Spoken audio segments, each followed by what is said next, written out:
First things first, pick an image that you want to edit. Then after that, place it on your scanner or printer. Go into the app preview, right? Go to file, and then right here, it's gonna say import from, and then your scanner's name or your printer's name. In this case, I have a printer. Right here, you can hit the plus sign, make it bigger. It starts scanning, it shows the picture, and then it selects an area. And it didn't select this part, so all I do is drag this over here and maybe add a little bit of this and the bottom, and you should be good. All right, so it all depends if you want to do black and white or color, but you select right here.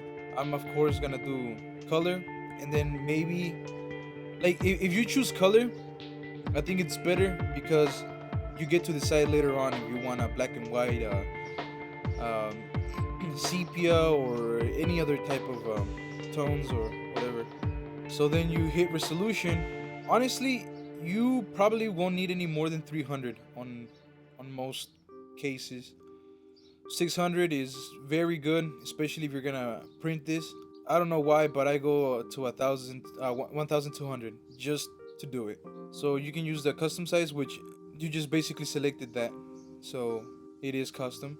Format, PNG is not bad. It's a smaller file size, but when you're thinking about editing and printing, you want to go with TIFF. Image correction, none, because you're gonna, of course, take it onto Photoshop. Sharpening, you don't need any of that right now. So then what you do is you hit scan. Scanner's warming up, it'll rescan, and I think it shows you a preview of it before you actually hit if you want to save it or not. That way you can see the details on it. But trust me, this picture is not only blurry, it's got scratches, it's faded. Whoever took this clearly overexposed it on a lot of places, and we're gonna slowly start fixing all that.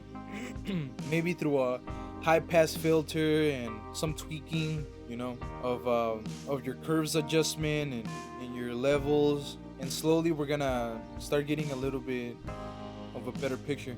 Because one of the errors that I see is that instead of blue, you see a lot of gray right here on the sky. The green is super faded. For sure it's too yellow.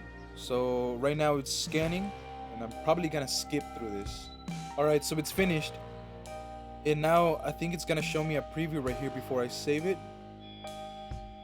Okay, there's our image right here. And as you can tell, already you start seeing like little specks of red and white and little lines right here. It's really messed up picture, but we can definitely fix all of that. And yes, it is very blurry. very blurry. So what you do now is you hit file and then save, and once again save it as TIFF, right? It gives you more options like JPEG and stuff.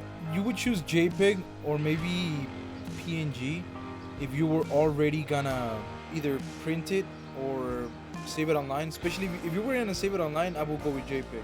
But since we're gonna edit this picture, we choose a name. I'm just gonna choose old fan or something. I'll save it on desktop. It's always a good idea to put a color tag in this. I'll choose blue. That way you can find it a lot easier. No compression, because you're gonna, once again, edit this picture. You can choose 8-bit and 16-bit. It's not gonna make too much of a difference. 16-bit is better, of course, but it's a lot slower. 8-bit, you're gonna be editing things a lot faster. I think I'm gonna go with the smaller size and just stick with the faster processing. Right here, 8-bit. Save. That way it's not as heavy on Photoshop or on the computer. I exit, and I can actually quit preview. Alright, so I saved my photo right here on the desktop. Then you go to open with, and then Photoshop CS6. When you click it, your Photoshop is gonna open, and you're gonna have this loaded.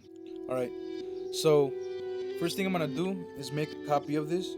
So Command J, and that basically assures me that I'm not gonna, like, if I screw up, I can just delete any of these other layers and still have the original in the background, you know, as the background. If you don't want it to be locked, all you have to do is drag this to the trash, the little lock, and it'll be a layer.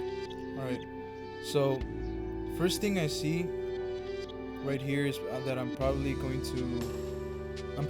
to adjust the levels. No, not the levels, the curves right here. So go to curves adjustment, and I see that the reds are a little strong, so I'm gonna pull them down a little bit. And now we have a problem with the greens.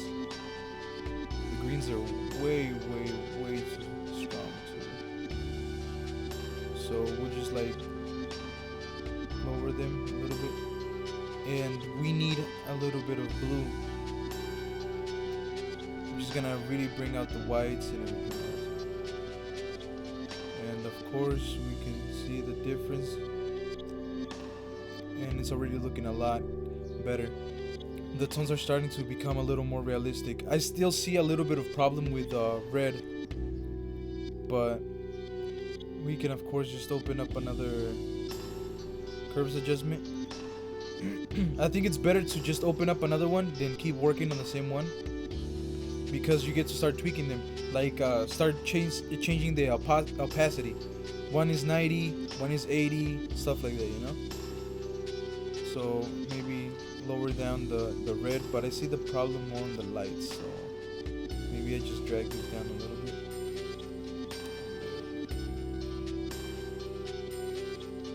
Let's see what happens in the darks. Yeah, maybe a tiny bit. Lighten it up a little bit. Let's see what the difference was right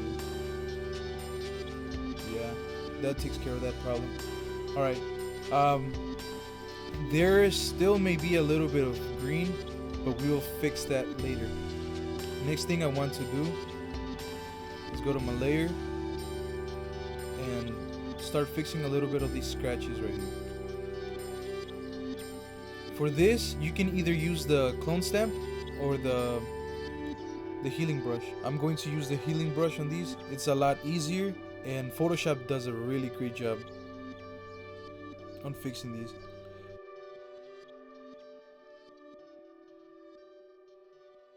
So basically you just keep going like that through all the scratches, and they magically disappear.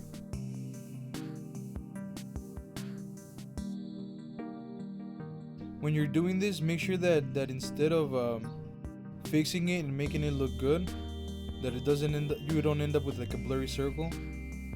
You hit Command Z to go back and redo something.